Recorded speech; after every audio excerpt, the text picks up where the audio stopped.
പാലക്കാട് നഗരസഭയിലെ ഹരിതകർമ്മ സേനാംഗങ്ങൾക്ക് menstrual cup വിതരണം ചെയ്തു. നഗരസഭാ വൈസ് ചെയർമാൻ ബേബി ചന്ദ്രൻ ഉദ്ഘാടനം നിർവഹിച്ചു. ഇതുമൂലം ഉണ്ടാകുന്ന നിങ്ങളുടെ ഓരോ കാര്യങ്ങളും നമുക്ക് അറിയാവുന്നതാണ്.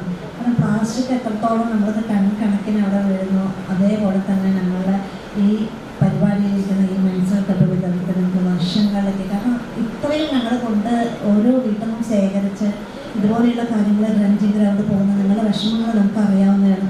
അപ്പോൾ അത് നിങ്ങൾ തന്നെ മാതൃകയാക്കിക്കൊണ്ടാണ് പാലക്കാട് നഗരസഭ ഇന്ന് ഈ പ്രവർത്തനം മുൻതൂക്കം കൊടുക്കുന്നത്. ഏതായാലും നമ്മുടെ റഷീദ് സാറും മീനാക്ഷി കൗൺസിലറും ഒട്ടേറെ കാര്യങ്ങളാണ് നിങ്ങൾക്ക് പറഞ്ഞു തന്നിരിക്കുന്നത്. ഈ മെൻസ്ട്രുവൽ കപ്പ് വഴിക്ക് നിങ്ങൾക്ക് നിങ്ങളുടെ ആരോഗ്യത്തെയും കൂടി പരിപോഷിക്കാൻ വേണ്ടിയിട്ടാണ്. കാരണം ഓരോ പ്രയാസങ്ങളും നിങ്ങൾ ചെയ്യുന്ന വർക്ക് നിങ്ങളുടെ മാനസിക ഉല്ലാസവും കൂടി ഞങ്ങൾക്ക് ഇതുമൂലം നൽകാൻ കഴിയുന്നുണ്ട് എന്നുള്ളതാണ് അറിയിക്കാൻ കഴിയുന്നത്.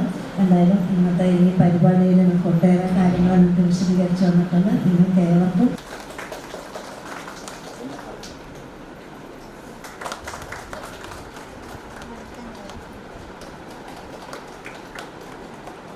ആരോഗ്യ standing committee chairman Meenakshi Narayanan അധ്യക്ഷത വഹിച്ചു. ഹരിത കേരളം കോർഡിനേറ്റർ അബ്ദുൾ റഷീദ് പദ്ധതി വിശദീകരണം നടത്തി. ഹെൽത്ത് ഇൻസ്പെക്ടർ ശ്രീമതി ക്ലാസ് എടുത്തു. UTV news, Palakkad.